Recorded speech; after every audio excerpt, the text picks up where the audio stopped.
Hello বন্ধুরা, লোর Prince একাডেমিতে আপনাকে স্বাগতম। আজকে আমাদের আলোচনার বিষয় হচ্ছে বিভিন্ন আন্তর্জাতিক সংগঠন। আজকে আমরা আলোচনা করব আন্তর্জাতিক সংগঠনের মধ্যে ন্যাটো, যেটি সামরিক জোট, বিশ্বের সবচেয়ে শক্তিশালী সামরিক জোট। আসুন এক নজরে দেখে নিই।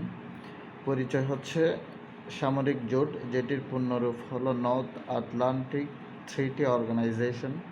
প্রতিষ্ঠা হয় 4 এপ্রিল 1949 সালে। প্রতিষ্ঠার প্রেক্ষাপট হলো বান্ডেনবার্গ রেজুলেশন অনুযায়ী যুক্তরাষ্ট্রের দায়িত্বের মধ্যে পড়ে যায় পশ্চিম ইউরোপের সামরিক সহায়তা প্রদান করা। তাই জাতিসংঘ সনদের 51 নং ধারা অনুযায়ী যুক্তরাষ্ট্র ন্যাটো বা উত্তর আটলান্টিক সামরিক চুক্তি করে। 51 নং অনুচ্ছেদে বলা হয়েছে, সামরিক আগ্রাসনের বিরুদ্ধে যৌথ নিরাপত্তার উদ্যোগ গ্রহণ করা যাবে। সদর দপ্তর ব্রাসেলস, বেলজিয়াম।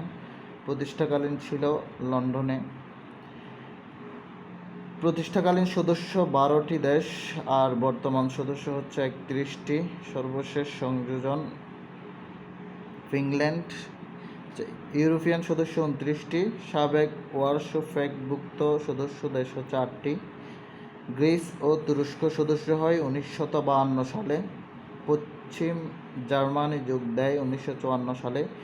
মুসলিম সদস্য মূলত 2টি, আলবেনিয়া ও তুরস্ক। সামরিক বাহিনী নেই, অথচ ন্যাটো সদস্য হচ্ছে আইসল্যান্ড।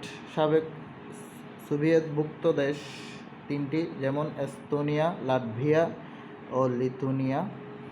সর্বশেষ সদস্য ফিনল্যান্ড, 4 এপ্রিল 2023। সদস্য 9 Russia, Georgia, Ukraine, Austria, Mexico সহ অনেক দেশ। আনুষ্ঠানিকভাবে ন্যাটো যোগদানে আগ্রহী হচ্ছে ইউক্রেন এবং সুইডেন। ন্যাটোর উদ্যোক্তা দেশ হচ্ছে যুক্তরাষ্ট্র। ন্যাটোভুক্ত ইউরোপের বাইরের দেশ যুক্তরাষ্ট্র ও কানাডা। বর্তমান প্রধান বা মহাপরিচালক হচ্ছে জেন্স স্টলটেনবার্গ, নরওয়ের সাবেক প্রধানমন্ত্রী। মেয়াদ 4 বছর। দাপ্তরিক ভাষা হচ্ছে 2টি, ইংরেজি এবং ফরাসি। প্রথম মহাপরিচালক ছিলেন আইজেনহাওয়ার, যে হচ্ছে মার্কিন সাবেক সেনাপ্রধান ও প্রেসিডেন্ট ছিলেন। বিপরীত সংগঠন ওয়ারশো-প্যাক্ট, যেটি এখন বিলুপ্ত। মূলনীতি হচ্ছে ন্যাটোর 5 নং ধারা অনুযায়ী এক দেশ আক্রান্ত হলে সদস্য সব দেশ একত্রে ঝাঁপিয়ে পড়বে।